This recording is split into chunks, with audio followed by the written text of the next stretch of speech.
another episode of The Man Tracks. I'm Sarah. And I'm JJ. And this is the thing we do. Yeah, this is the thing we do. This is the thing you're listening to. Well, and we skipped a week last week, so sorry about that, folks, but it was just crazy busy. It's been so busy. As it does. Actually, it's there was like sickness, and we were doing tons of stuff, and it was like, you know what? And we kind of missed it. There was one night we could have recorded, and we were like, nah, we'll do it another night. And then every other night everything else escaped from us. So and it was like, nah, it was really tricky. So. Yep. But so we're back. Yes, we're back. Are you ready to approach the news desk? Yes. I have some fun stories. You have some fun stories. This is going to be a fun time. Yes. So hopefully it will be a fun time. I think so. All Do you want me to go first? I can go first. I have my stories here. Bring it on. All right. So let me see. Sorry. I did have it open and then I just closed. Okay. So my stories are really weird this week. But anyways, so the first story, a woman unexpectedly gives birth at a Golden Corral in Arkansas and then names the baby after the restaurant. Oh, no. What do you name the baby? So apparently this Mississippi woman experienced a cryptic pregnancy. And you've heard of cryptic. No. Cryptic pregnancies are where women don't know they're pregnant until they're in labor. What? Mm-hmm. Okay. It's a real thing. I've seen it in like TV shows and stuff. Nope. So apparently what happened was this woman was out to dinner with her family. And she experienced what she thought were stomach pains and headed to the restroom. So 26 years old, she was complaining about severe stomach pain and found out that she was actually in active labor at 37 weeks. Wow. So she experienced a cryptic pregnancy when a pregnant person doesn't know they're pregnant and only realize it because they're in labor. So the woman gave birth to Tamar Kylon Corral Woodfork. Her name is... Wow. Yeah, her name is Tavia Woodfork is her name. Okay. But she included Corral in the boy's name. Oh, that was a boy's name? Yep. Tamar? Yep, it's a boy. Oh, okay. So the Golden Corral location posted... Golden Corral is the one for everyone, even newborns. It's a boy. Please join us in welcoming Tamar Kylan Coral Woodfork, who was so excited that his mother was dining at Golden Corral that he decided to join her. He was just born in our Golden Corral. So there's a couple things. One, I feel like cryptic pregnancy, it's not the right word. You know, it doesn't give me a sense of like surprise. It gives me a sense of like mysterious or like Indiana Jones sneaking into a mummy's tomb. Well, I mean, how could you not know that you were pregnant? Like, well, and that part is crazy, and it tends to be, at least in movies and TV shows, it tends to be very like high-powered career people who are so busy they don't even notice. Like they're crazy busy, and they're like, I don't even know if it's that. Every story I've ever read about cryptic pregnancy is like, everything was normal. Like all the normal cycles and systems were normal. And so they didn't expect anything. Oh my God. And then all of a sudden one day they thought that they were having like severe gastrointestinal, or one woman went in and thought she was having something with her gallbladder because that was like the really intense pain she was experiencing. Went in for what she thought was going to be some sort of procedure for her gallbladder and found out she was going to have a baby. Giving birth to a baby in a Golden Corral. You're right. Like, I have a stomach ache, and then all of a sudden, nope, you're in labor, and you're having this baby right now. Wow. I mean, explains the cravings. I just really am feeling some mashed potatoes. I have never from felt buffet. like a Golden Corral, but man, do I. Have we been to a Golden Corral ever? I think we did, like one time, right? Did we go to Golden Corral? In Saginaw, maybe? Oh, you're right. Or did we go somewhere else that was kind of like that? That was my first and only time going to a Golden Corral. I think so too. Yep. I mean, I've done lots of buffets in my life, but that was the only time. Yeah, when I was a kid, we used to go to Old Country Buffet. Yes. Yep. I think it's basically the same thing, just different areas of the state, you know? But yeah, Golden Corral. And that was my first time. But yeah, so. I think I got to go to the bathroom or have a baby. I think I'm going to go to the bathroom and have a baby. So it was like the second middle name, though, right? Yeah. Like Corral wasn't, it's not like the original. No. I named my child Corral. It's like, no, the middle name. Not quite that. But anyways, so that happened at a Golden Corral in Arkansas. That's fantastic. I like it. I like it a lot. Glad mom's doing good and baby's doing good, but that is just crazy. It's just one of those things that you don't ever see coming, and then all of a sudden you're having a baby in a Golden Corral. All right, so I don't even know how to describe this story. So This is from Business Today. AI Steve to run for elections in the UK. A bold experiment in AI-powered politics. What? they are one of the candidates on the ballot is an AI person. How is that possible? A Sussex businessman is shaking up the UK's upcoming general election by putting on artificial intelligence candidate AI Steve on the ballot. And so it's like, in a move that has sparked both fascination and trepidation, Steve Endicott, the chairman of AI company Neural Voice, is running for a seat in the UK Parliament with a twist. His campaign is fronted by an AI avatar named AI Steve. So there is a real human being who is the head of an AI company, and he is the one whose name is actually on the ballot. Like his name is Steve Endicott, but he has put down AI Steve as his position, his person. That's weird. Endicott, who will appear on the ballot alongside human candidates in Brighton Pavilion constituency, describes himself as a real politician going into Parliament, but one who is controlled by my co-pilot, AI Steve. That's weird. It's fascinating. I can't believe that this is happening / how is that allowed? So he is the always available data-driven politician. At the heart of this unconventional campaign lies the idea of leveraging AI to create a politician who is constantly accessible to constituents. He is always able to listen to their concerns and incorporate their views into his policy decisions. I guess that's cool. I don't know. That's weird. It's very interesting. So it's a sophisticated language model, as they all are, and a database of the party policies allows voters to directly engage with the candidate via the website. They can pose questions or share their opinions on the platform. The AI avatar then responds in voice and text, drawing on its knowledge base to provide informed answers. But that's not actually Steve answering. That's AI answering. Right. Yeah. And I guess that makes people feel better. Importantly, if AI Steve encounters a question on a topic for which Endicott does not yet have a policy, the AI will conduct research, engage the voters in further discussion, and even encourage them to suggest a policy. This dynamic interaction aims to create a continuous feedback loop between the candidate and the electorate. So a bunch of things occur to me as issues with this whole thing. So number one, I actually like the idea of a politician having a position. Now, I know most of them are wishy-washy and they just, say whatever they think will get them elected. Right. They're just going to tell you what you want to hear, which is all this AI model is doing, right? It's just going to collect what you want and feed it to you. Right. But the other piece of it is that sometimes it's important for a leader to not do what the people want. Yeah. You have to do what people don't want, which is very important. Yep.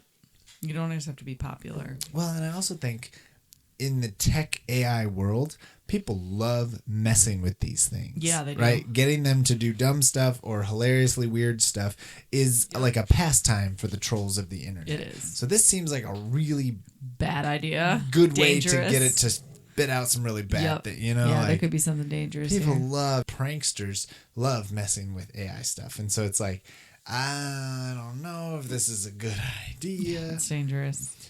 So he tried to have a foray into politics on his own. This guy did. He was a conservative candidate in 2022 in a local election, but now he is a tech-driven independent. And it's funny because his news of the launch prompted a flurry of online discussion and over 1,000 calls to the AI candidate in a single night. That is the one thing that it's like, you can handle the volume of responses. That's right? true. You're not more than a human would be able right. to. You're not limited by the fact that a human doesn't want to call 1,000 people back. Nope. But an AI candidate, sure. Wow, that's so crazy. Whether the campaign will be successful remains to be seen. However, this audacious experiment undoubtedly raises crucial questions about the role of AI in politics. Yep. I think it's fascinating, but that is very fascinating. Definitely like, I'm not sure that like, if a political candidate, a human being who is the human being on the ballot, wanted to set up a website where they employed AI that responded to questions like, some of these big companies do for, your customer service on your insurance or your bank or your, what I mean? Like they all have AI now. And it's like if a candidate said, here's my policy. If you have questions about my policies, talk to my AI version, my avatar. Yeah. That would be fine. Yeah. But to say this avatar is the one running. Yeah. That's interesting. Weird. I don't know. I I'd like to hear a follow-up on this story later. Yeah, I'm very curious if he wins. Me too. And so this was just last week, June 22nd, 2024 was when it was published. Okay. The election doesn't say when it is. It's in the UK, so I'm not sure when they have that. But I think that will make waves. I kind of think he's going to lose. Yeah, like, I don't think it is an interesting first time we've seen something like this surface. So.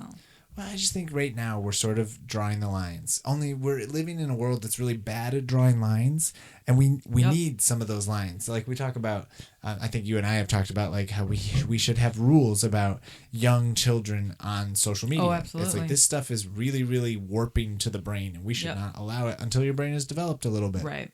And we've not put any of that in place. Like I think we've had study after study show, hey, introducing children to this stuff later in life is better. And yet we just won't do it, you know? And it's absolutely.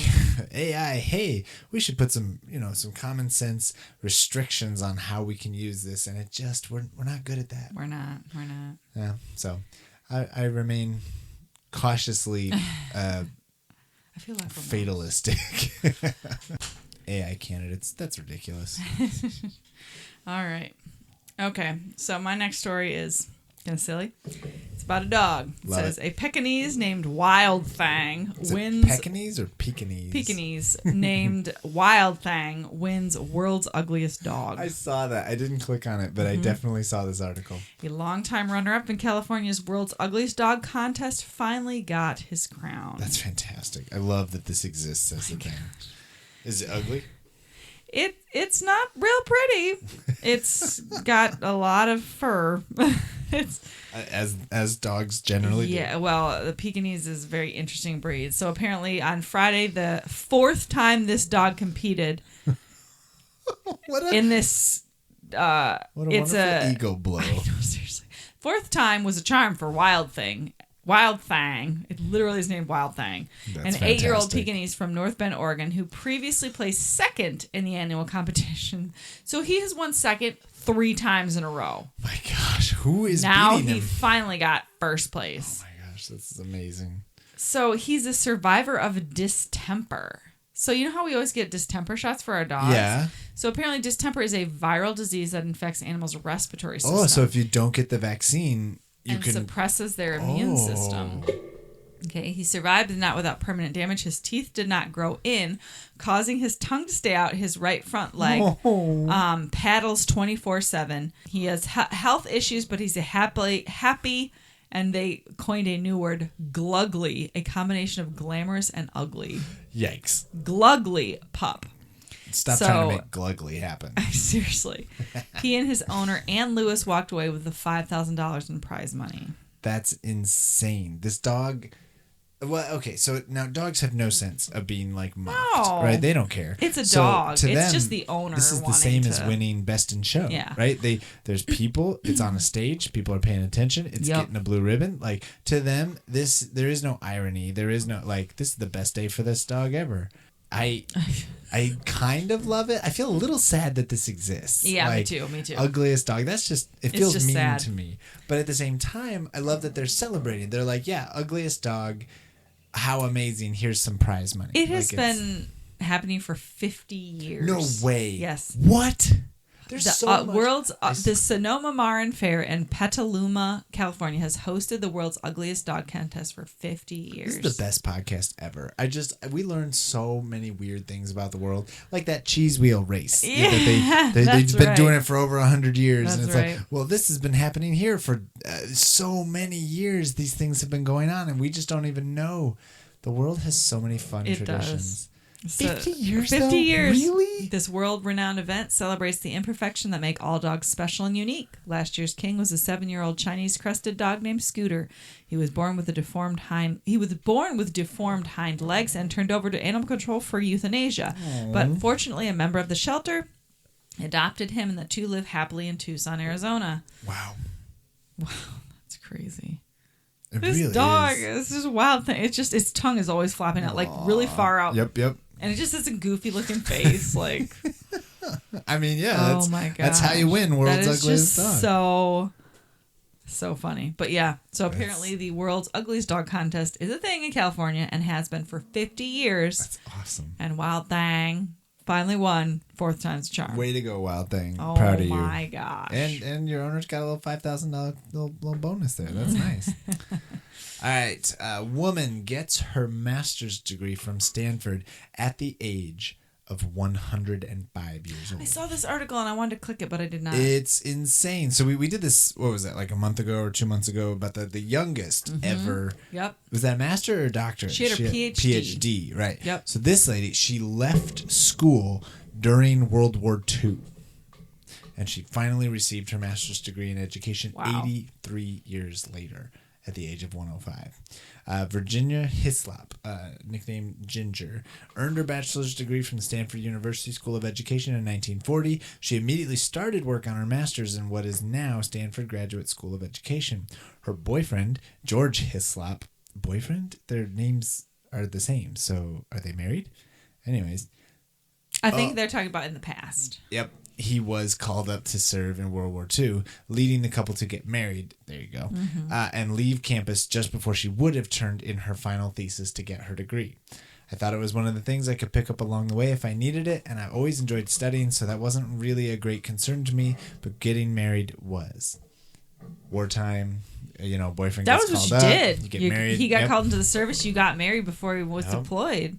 So Hislop, who now lives in Washington, remained in the education field by serving in her local school board, chairing the Yakima School Board of Directors, being a founding member of the board of directors at the Yakima Community College, and helping to start a heritage university in Toppenish, Washington, where she served for 20 years on the board. So she's been deeply involved in education wherever she was. Sure. But then she returned to Stanford after 83 years. I don't know very many 105-year-olds who can even feed themselves or walk across the stage. I've done a lot of nursing home stuff, and some of those people get to 104, 105. My grandma's doing okay, but that would be tough for her. She's at what, 98? 98. So in 6 years. Now your grandma's still independent, living on her own. She lives on her own, but she does need. She gets tired easily, and I'm sure this lady difficult. does too, right? It's nice to be recognized with this degree. She walked across the stage and was handed her diploma. So that's. Wow. That's impressive. Yep. And she said, "My goodness, I've waited a long time for this." Yeah. Oh my gosh. That's good job, Grandma. She looks great for 105. You look at her and she's maybe she's 85, 90 years old. You would not think.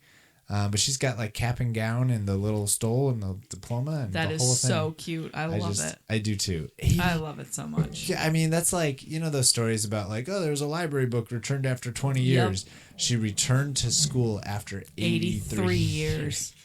Well, and it sounds like she was basically done. She just had to she hadn't turn in turned her final in. thesis. Yeah. It's I wrote the thing. I just had to turn in the thesis to get the degree. Well, because you have to defend your dissertation or whatever. Well, not for a master's program, though. Yeah, you're right. You get graded, but you don't have to defend it the same. But, interesting. That's so interesting. So, but, wow, kudos. I just think that was such a cute story. That's so cute. I love it. All right. Are you ready for Sponsor Your Life? I am. What do you got? So this past week, I guess after this comes out, it'll been about a week. But we got a chance to go celebrate my dad at his retirement party. Woo-hoo. So my dad had an early retirement. He had a nice little celebration. They had a little gathering and some photos and memories, and my siblings and all of our kids showed up for that. So that was a lot of fun. It was nice. It was big. They had all of his kids and all his grandkids. Yep, 11 grandkids, 3 kids, 11 grandkids. Well, 3 kids and their spouses, but all 11 grandkids, and it was fun. We got a chance to see my cousin because he works there too, and then some of the other people that I've met over the years. Of the factory, got a tour, not the factory, but we did get a tour of the new construction that they did on the offices and everything, and their whole new wing. Super nice. It was great I haven't been back there since I worked there in college. Yeah, so way back. When I worked in the shop, and it's been a while. 300 years ago. It was a while ago. But it was a lot of fun. It was good to see everybody. It was also really good to just kind of celebrate my dad, and I'm kind of shocked that he, actually retired? I mean, we all know he's not actually going to retire. He's going to find other work to do. Because he's a doer. He's a go-getter. He's not going to sit around. He doesn't slow down. No. And there's a lot of people like that in our lives. Like, absolutely. Whether you are employed, like getting paid or not, we got stuff to do. You know? So that was fun for my life. It was good to, to celebrate my dad and see everybody. And that's awesome. Fun. It was a good thing. Yep. It was a good thing. All right. Well, then if you choose that, then I'm going to choose the other big event we did recently, which is the Potter Park Zoo. Yeah. We had a chance to gather with friends. Honestly, it's more the friends I want to celebrate than the zoo. going to the zoo. Yeah, it was just people we haven't seen in over a year. Mm-hmm. It was really our fun. old life group people, and there were 3, 4, 5 families? 4 families. There was so there was us. It was 3 families. 1, 2, 4 3 families other total. families than us.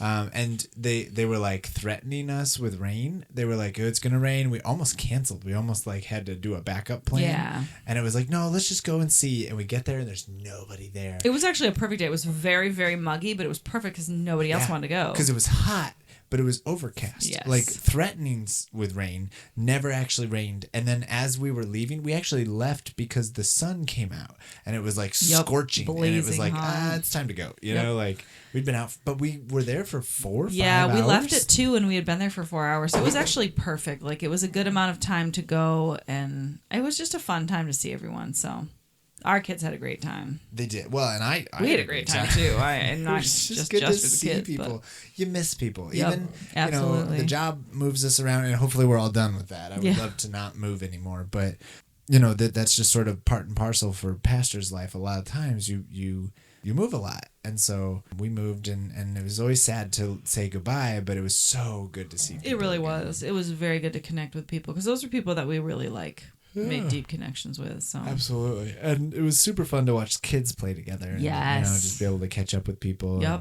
And, At first they were apprehensive, like the kids were like nervous, but then once they kind of like felt comfortable again and they got into that groove and realized, oh, these are people these are good people. Like they totally had so much fun. The older kids were fine, but it was the 2 younger ones that were like, what's going on? They were super shy, but by the end it was like, we don't want to leave. Yeah, I loved it. It was such a fun thing, and it was definitely sponsored my life this week. Absolutely.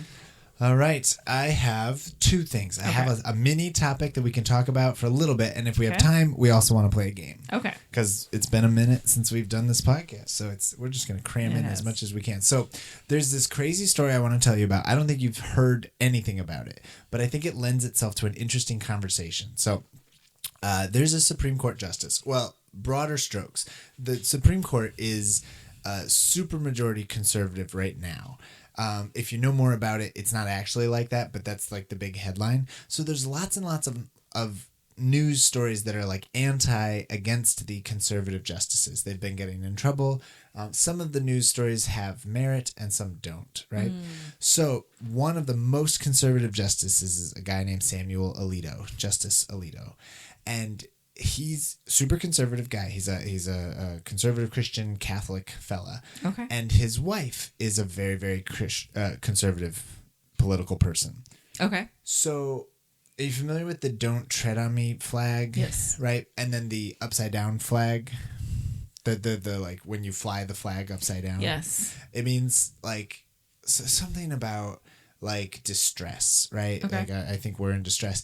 And it has a history of being used. People fly the flag upside down.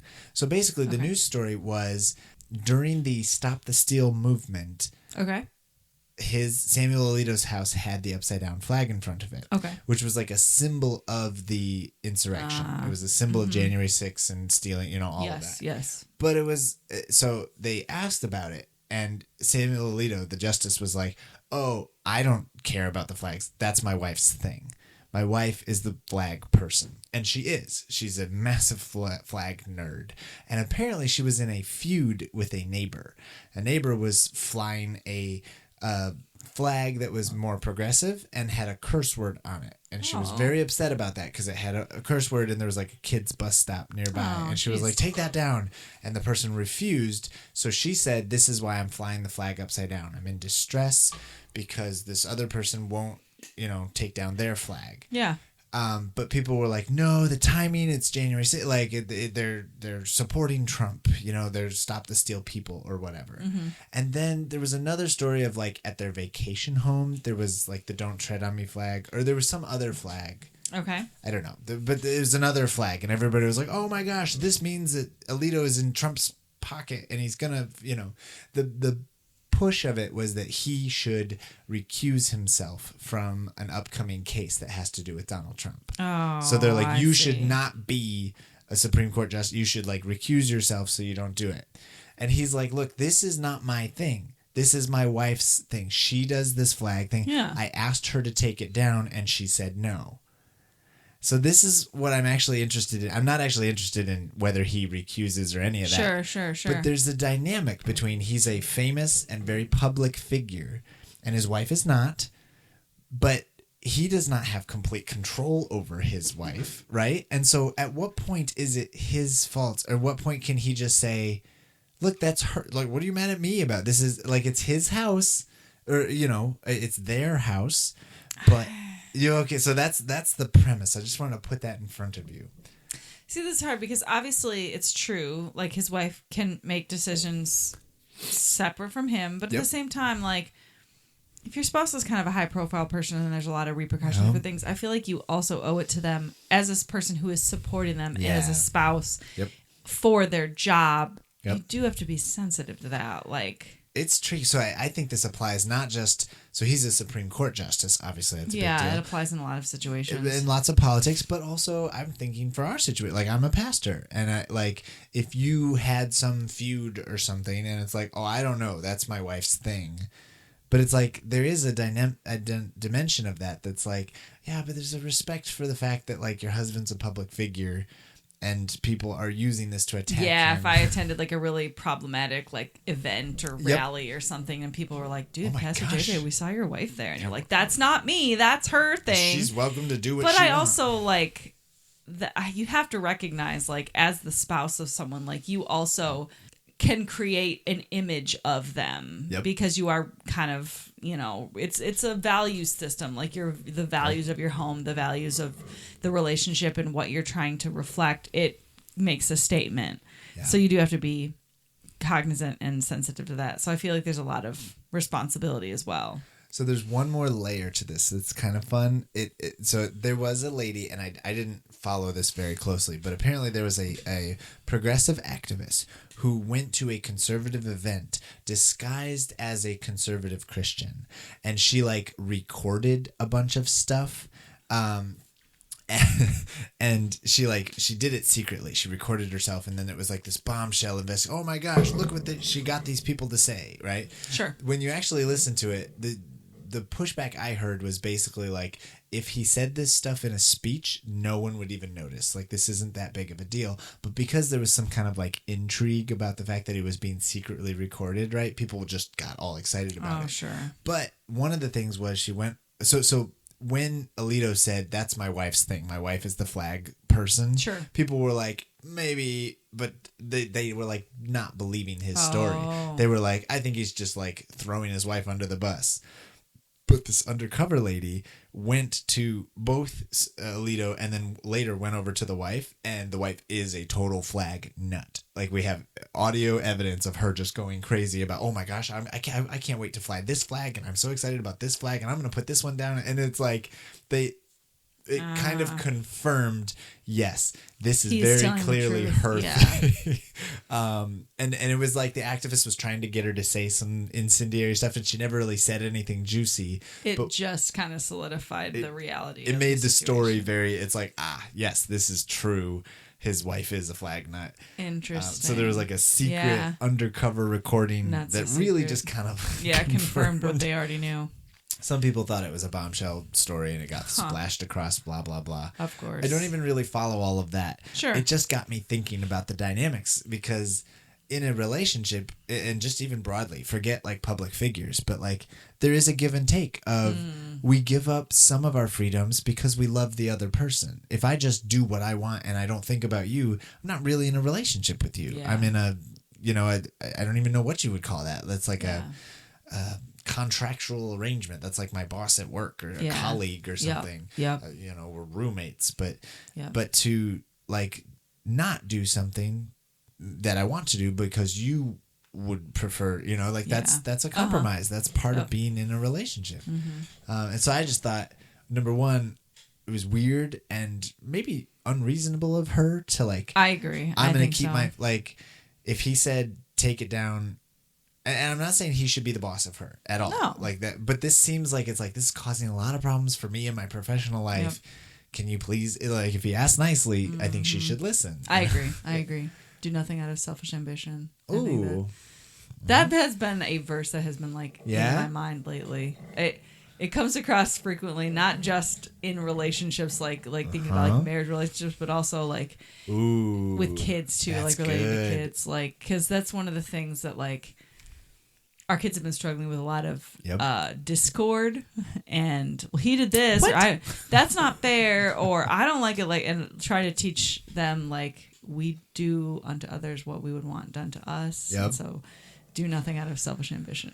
It's so hard. So it's very hard. So it's just that's the thing that comes to mind is like when you're married to someone and they have a job that's very like high profile like that and it's important and that could weigh heavily on their, you know, situation. Like just think about that.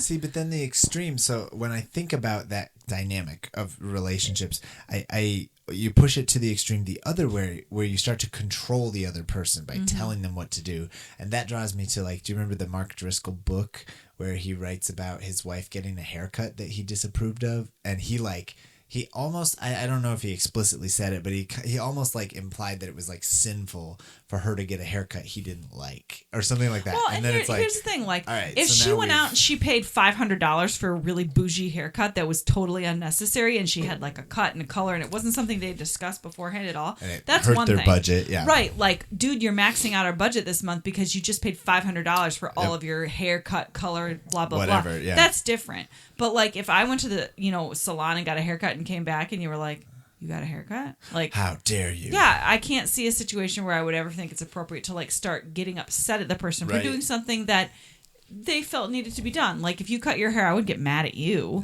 I just think it's interesting. Like there are some situations where it's like here's the other side. Like if you tell me I actually really like you with long hair, you should leave your hair long. I would take that into consideration. But I don't see it as you controlling me. Yep. It's like if I decide, hey, I want to cut my hair, I'm going to cut my hair. Yeah. Like you have expressed what you like. And you can care about that and keep it in consideration, but ultimately it's still your decision, which may or may not be what the other person wants. Exactly. But you're not controlling what I do. Yeah. Like I love you and I respect you, so I respect your opinion. But it's just your opinion or your feelings about something. It's not like you're telling me what to do. And I think that's a big distinction, and I wonder, like, when going back to like the Alito and the flag thing, I wonder how hard he tried to get her to take it down. If he was like, hey, could you just take that down? She's like, no, this is important to me, and he's like shrugs. Right, like, oh, my wife's gonna do it anyway. All right, whatever, or did he really put it in front of her like, okay, this is a big deal. They're attacking me, they're writing tons of articles, they're attacking you, this looks really bad. And sort of the really important thing is that there is not an actual conflict of interest, and it's like for him to recuse is a really big deal. And so it's like it hurts the court, right? When people perceive, it doesn't matter what the reality is, if people perceive the court as dishonest or corrupt, that hurts their ability to do their job. And so that was sort of the big thing. It was not like there's not actually any real problem here. He's not changed his mind. He's never like swung to help Trump or anything like that. Just doesn't exist. But it looks like it. Right? It just kind of, people are painting this narrative of him being this conspiracy theorist or whatever.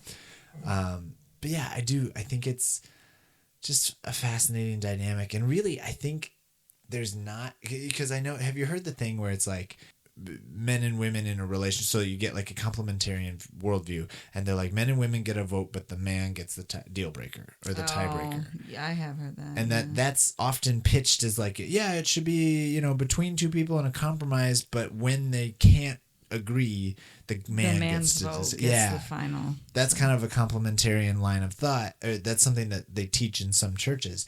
And I'm not, I don't know. I've never been able to kind of square that with what I see. I'm like, that's not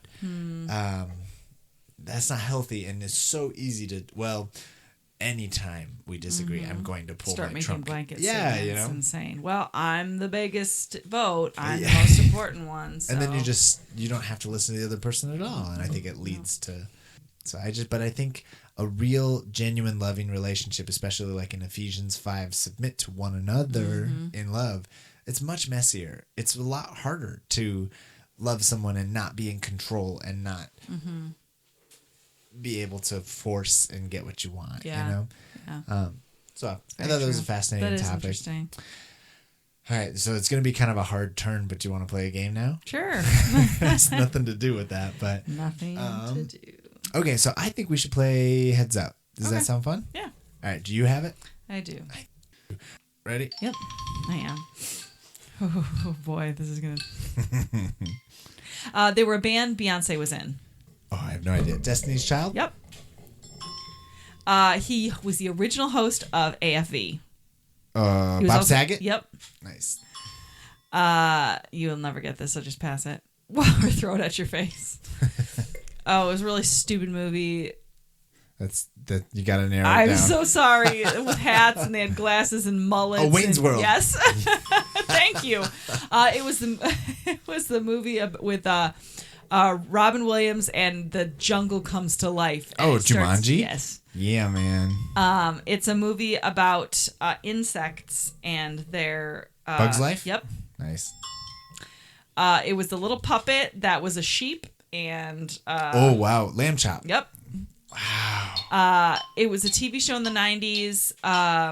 Oh my gosh, it's so hard to describe this. You've probably Barney? never even seen it. No, just skip it. Saved by the Bell. No, Step by Step. Oh no, I have no idea what that is. Okay, never mind then. How many did we get? I'm not sure. 6. 6, that's it? No. Yeah. Courtney Love? Yeah. Why did you think I wouldn't get that? I don't know. Oh, okay. Step by Step. Smashing Pumpkins, huh? Yeah, that was the one that popped up right at the last as second. We were Yeah, ending. for sure. Do you want to do a different category? Definitely. Sorry. So I'm going to do the millennials category, and I'm probably not going to be very good at Give it. it a swing. I'm not doing the pop culture one because I know I'm not good at pop culture. Yeah, we don't know anything.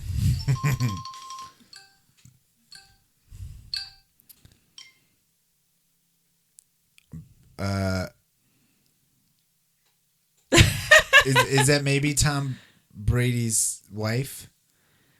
Giselle Bundchen? Yes. Yeah, that's what that says. I don't know who that is. Nope, I'll never get you to say it because I don't even know how to say it. I don't know who that is either. Oh my gosh, this is terrible. It's all women's names, and I don't know any of them. Oh, I know this one. She's in Elf. It's the female love Zoe interest. Deschanel? Yes. Deschanel? What the heck is that? She was in She's All That, and She's the Man, and Amanda Bynes. yes.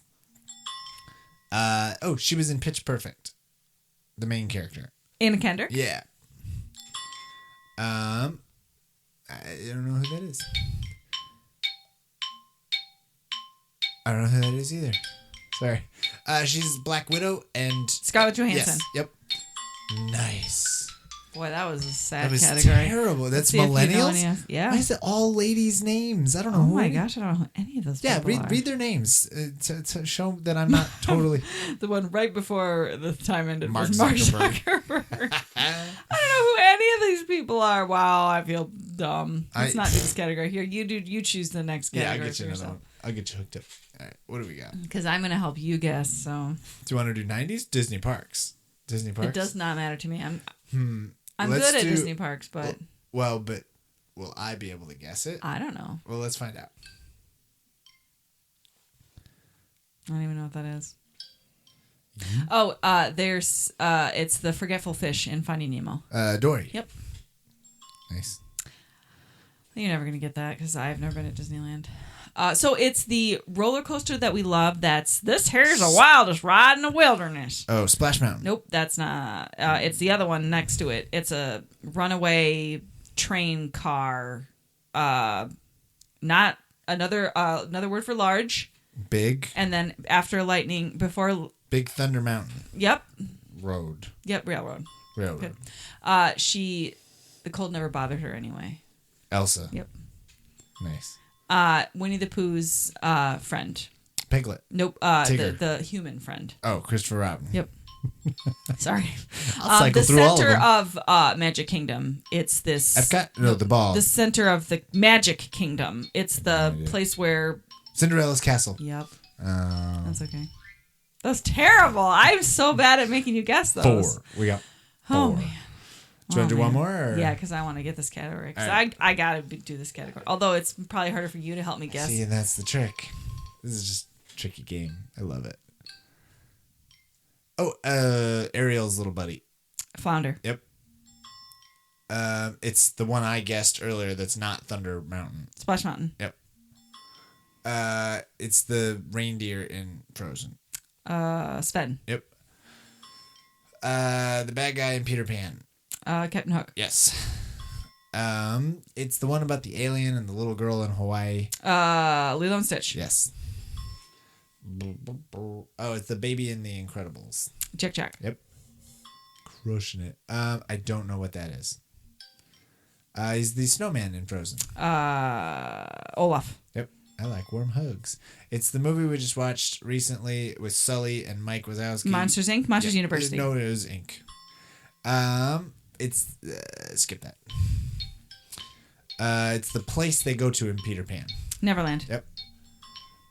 It's the little monkey in Aladdin. Abu. Yep. Nice. We had to have gotten enough from that one. That was like Holy 8, moly, right? 10. Nice. Mr. Toad's Wild Ride. Oh, Main Street Electrical Parade. I probably could have gotten you to say them, but I felt like it wasn't worth it. It was like, all right, we can do this. Yeah. Nice job. Very nice. Okay, so real quick, before we wrap up, I've just remembered that we introed 2 weeks ago with our last episode, the new game Weird Al Worship. That's right. So I posted it on social media and I did get 2 responses. And so the goal of the game is to give a best parody idea from a worship song. You take a worship song and then you switch it. Fun ways to update the lyrics, like Weird Al does for his songs. Now, it can go 2 different ways. You could take a pop culture song and turn it into a worship song. Okay. Or you can take a worship song and turn it into a completely unrelated song. So what the both people did is took worship songs and switched them to not. So I'm going to sing them for you. Okay. And you have to tell me which was the original song. Okay. So this one says, Rosanna, Rosanna, Rosanna the machinist. I see the queen of machines with an acetylene torch. She wields and burns. She you don't know the song very well, do you? I can't remember. I see your strength Hosanna. and beauty, torching over all the ore. The metals melt, Rosanna. Nice. That's pretty That's good, actually right? really good. That's good. So it's on Rosie the Riveter. Okay. We'll play on that. That's fun. So that one's come from Anne Renee. Anne.Renee15 on Threads. I don't know. All right, this one comes from Mathema Wizard. Which, okay. And this one says, this pod is an awesome podcast. Brains are growing each day with useless facts. This pod is an awesome This should be our new theme song. Who wants to sing this for us? We should just make this into our new theme song. When you want to learn about the life cycle of fish, this pod is an awesome pod. There's a history of Velcro and the death of King George. This pod is an awesome pod. Sure, you could look all of this up on Google, or you could read some books from the library, but it's witty banter that keeps you all subscribing. This pod is an awesome pod. I love this so much. Who is this person? And please submit more ideas for our pod. Mathema Wizard. His name is Dan H, and he's a buddy on Threads. That is so funny. Big shout out. I love it, and I do think that we should turn it into a theme song because I love the pre-chorus about looking it up on Google. And that's so funny. It's so good. That is so random, but I love it. It makes me so happy. So I just thought I'd share that with you to cap us out. Nice. Cap us out? That's not a phrase. No, I just made send that us up. out. We need to be done. You're tired. All right. Are you, Thanks, friends, for listening to our wonderful podcast. I did it right. You did. You did. If you'd like to help us out, leave us a review. Over on Apple, you can actually write out a review. Spotify, you could just mash that 5-star button. Helps other people find this, whatever this thing is that we do. Yeah, you ready to send us out with the mom joke of the week? Yes. Give All it right. to us. Why are basketball players afraid of going on summer vacation? I have no idea. They don't want to get called for traveling. I like it. Well done. Well done. All right. Bye.